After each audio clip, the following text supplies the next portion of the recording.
धनखड़ के पद से इस्तीफे के बाद राजस्थान में बीजेपी की सियासत में नया नैरेटिव बनता नजर आ रहा है। सियासत की समझ रखने वाले मानते हैं कि प्रदेश बीजेपी को अब जाटों को साधने के लिए नए सिरे से सियासी प्रयास करने होंगे। यह रिपोर्ट देखिए।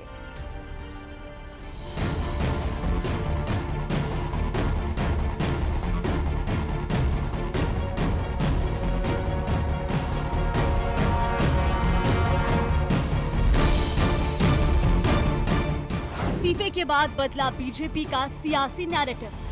जाटों को साधने की कोशिश हुई एक्टिव। जिस सियासत में हर घटना एक मौका और एक अवसर मानी जाती है, उसमें देश के दूसरे सबसे बड़े पद से इस्तीफे पर कैसे न बवाल मचता। इसीलिए जगदीप धनखड़ के उपराष्ट्रपति पद से इस्तीफा देने के बाद दिल्ली से लेकर राजस्थान तक सवाल उठ रहे हैं। कहा जाता है कि जब जाट बीमार होता और खाट पर लेटा होता है तब भी अपनी जमीन अपनी बेटों के नाम नहीं करता, तो इस्तीफा कैसे दे सकता है। धनखड़ ने भले ही इस्तीफे के पीछे स्वास्थ्य कारणों का हवाला दिया हो, लेकिन विपक्ष इस मुद्दे को यूं ही हाथ से नहीं जाने देना चाहता।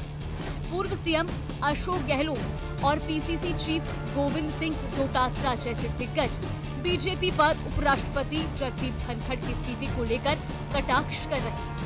राजस्थान वालों को विशेष धक्का लगा है क्योंकि राजस्थान से थे वो, और किसानों की आवाज़ जो है पार्लियामेंट के अंदर भी और बाहर भी हमें उठाई उन्होंने।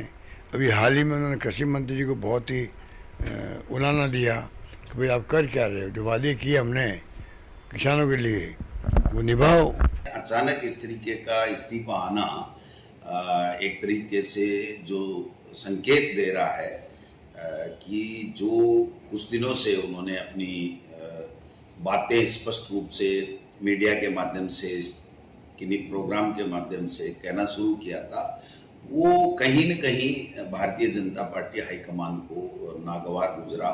इस्तीफे पे पुनर्विचार करने के लिए बात करना भी किसी ने जरूरी नहीं समझा और आज इस्तीफा भी मंजूर हो गया है, तो कहीं ना कहीं ये जो काफी समय से लग रहा था कि उन पे भारी दबाव है, भारतीय जनता पार्टी जो है दबाव देती है। सवाल उठ रहे हैं कि क्या कांग्रेस ने उस व्यक्ति के लिए खेद व्यक्त करते हुए राजनीतिक लाभ उठाने की कोशिश की, जिस पर कभी उसने महाभियोग चलाने की कोशिश की थी।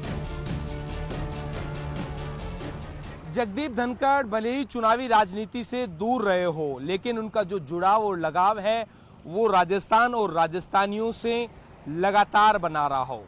उपराष्ट्रपति बनने के बाद में जगदीप धनखड़ को जाट समाज के एक बड़े नेता के रूप में देखा गया, लेकिन लोकसभा चुनावों में इसका कोई खासा फायदा नहीं मिल पाया। सियासत की गहरी समझ रखने वाले मानते हैं कि जाटों में इस घटनाक्रम के बाद ये परसेप्शन बना है कि उनके वरिष्ठ नेता के साथ अच्छा नहीं किया है। अगर ये नैरेटिव जोर पकड़ता है तो बीजेपी को प्रदेश में होने वाले पंचायत और निकाय चुनाव में नुकसान हो सकता है। इस डैमेज कंट्रोल के लिए बीजेपी प्रदेश में मंत्रिमंडल में जाट समाज के प्रतिनिधित्व को बढ़ा सकती है। इसके साथ ही राजनीतिक नियुक्तियों में जाटों को महत्व दिया जा सकता है। कहीं न कहीं अब राजस्थान की जो 5 मंत्री पद की जो सीटें खाली है उनको भरते टाइम या जाट कम्युनिटी को बैलेंस करने के लिए कहीं न कहीं पूरी बीजेपी को एक नई रणनीति बनानी पड़ेगी।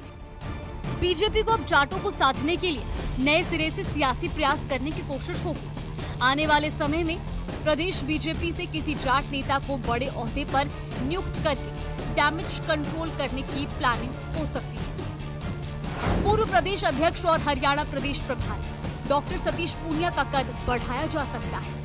पश्चिमी राजस्थान से पूर्व केंद्रीय मंत्री कैलाश चौधरी को मौका मिल सकता है।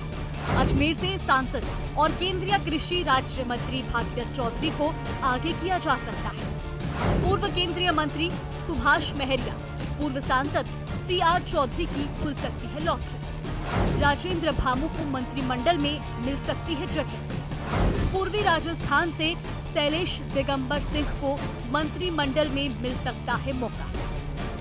हालांकि बीजेपी की ओर से प्रदेश की जाट सियासत से जुड़े इस सवाल पर सीधे टिप्पणी करने से बचा जा रहा है। प्रदेश अध्यक्ष मदन राठौड़ ने कहा कि बीजेपी जाति की राजनीति नहीं करती है। देखिए, पहली बात तो मैं ये स्पष्ट करना चाहता हूँ कि हमारी जातिवादी राजनीति नहीं है। हम सर्व समाज का विकास करना चाहते हैं, सर्व समाज को साथ लेके चलना चाहते हैं। सभी जो मेहनत करता है, जो अच्छा सेवक है, उसको सेवा करने का अवसर जरूर मिलना चाहिए। इसमें कहीं कोई जाति के हिसाब से नहीं चयन होता है कि इस जाति का व्यक्ति सेवा नहीं भी करता है फिर भी क्योंकि जाति का है इसलिए लेना है, ऐसा कुछ भी नहीं होता।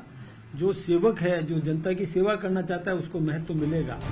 जगदीप धनखड़ के उपराष्ट्रपति से इस्तीफा देने के बाद दिल्ली से लेकर राजस्थान तक सवाल उठ रहे हैं। धनखड़ ने भले ही इस्तीफे के पीछे स्वास्थ्य कारणों का हवाला दिया हो, लेकिन विपक्ष इसे बड़ा मुद्दा बनाकर राजनीतिक फायदा उठाने की जुगत में है। Bureau report, news 18 Rajasthan.